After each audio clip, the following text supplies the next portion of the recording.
What's up, people? It's your man Chef back in for another video, and today we're here to talk about the effect of Chris Brown beating on Rihanna back in 2009 and how it affected five men's career, and only two really came out successful.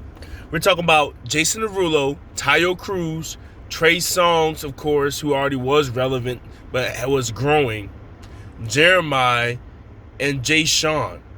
Ayaz was the official six, but I decided not to include him because he really didn't have much of a career in the U.S., really. When we look at all these guys, I talked to my friends and I talked to my mom. I talked to a couple classmates of mine. When I played Dynamite, Break Your Heart by Tayo Cruz, I played Down by Jay Sean, when I played What You Say, they said, I thought Jason Derulo made them. I thought Jeremiah made that song. They don't know who made which song because all these guys are either vaguely foreign or black guys that were going towards the R&B pop type of sound. And all these guys blew up in 2009 after the Chris Brown domestic assault. See, a lot of people don't really understand what happened in 2009 with Chris Brown and Rihanna. Although it was an atrocious assault and things like that, it affected the music industry deeply in 2009 and 10 until Chris Brown made his return with Deuces in mid-2010. Of course, came and got the crown again in 2011 with Look at Me Now. And from there, it's history. Chris Breezy went to have a second renaissance. And now he's in his third renaissance that he's in the top 10 now with Go Crazy in 2020 after debuting on the charts in 2005. So obviously, Chris Brown came back and took the crown. But Trey Songz was an up-and-coming R&B singer from VA. Shout out to VA. He had I Can't Help But Wait. He had Girl Tonight with Twista. And he was featured on a couple other tracks, but he hadn't really made his mark as a pop superstar yet. And he became the R&B pop mogul in 2009 and 10 and 11 during Chris Brown's falling out when he had Bottoms Up with Nicki Minaj going to the top 10. See How I went to the top 10 in 2009. He also had a couple other singles, The Vendor Sex, Neighbors Know My Name for the R&B radio. We look at Jason Derulo. He is one example of a guy who actually lasted throughout this testing time. Jason Derulo debuted in 2009 with What You Say as a #1 hit. Then he had many hits after that: In My Head, Riding Solo, Don't Want to Go Home. Jason Derulo had a sling of hits in 2009, 10, 11. When you look at Tayo Cruz, he was known for Dynamite and Break Your Heart and Hangover. But Dynamite and Break Your Heart, although he's known as a two-hit wonder, a lot of people might not know who he is now. Tayo Cruz was big in 2010. We look at Jay Sean, Cash Money's version of Chris Brown.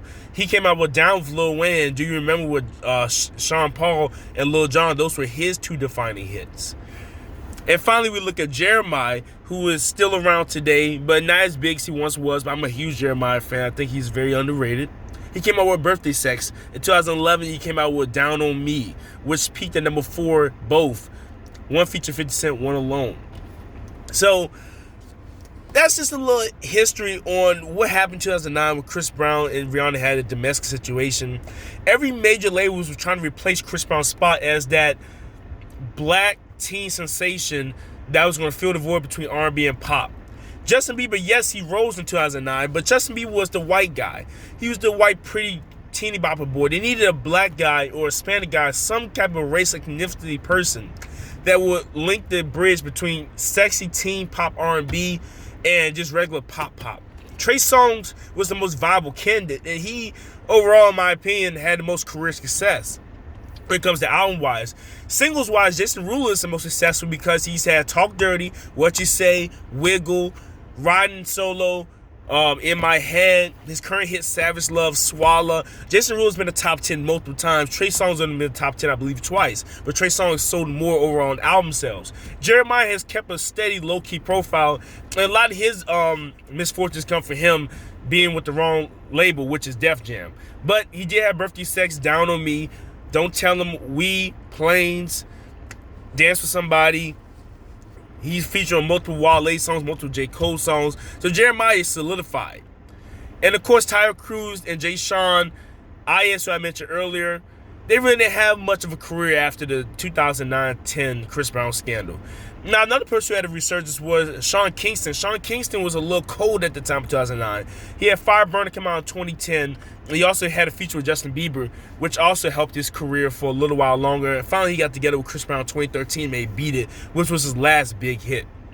Overall, let me know what you think about this. Do you think I'm correct in my assessment of Chris Brown having that domestic situation with Rihanna really made the industry scared and was also a exciting time for the industry because they could push out multiple artists and try to get them out there and try to see who's going to be the next black teen or mixed race person to be an R&B and pop legend? Or do you think that I'm just overthinking?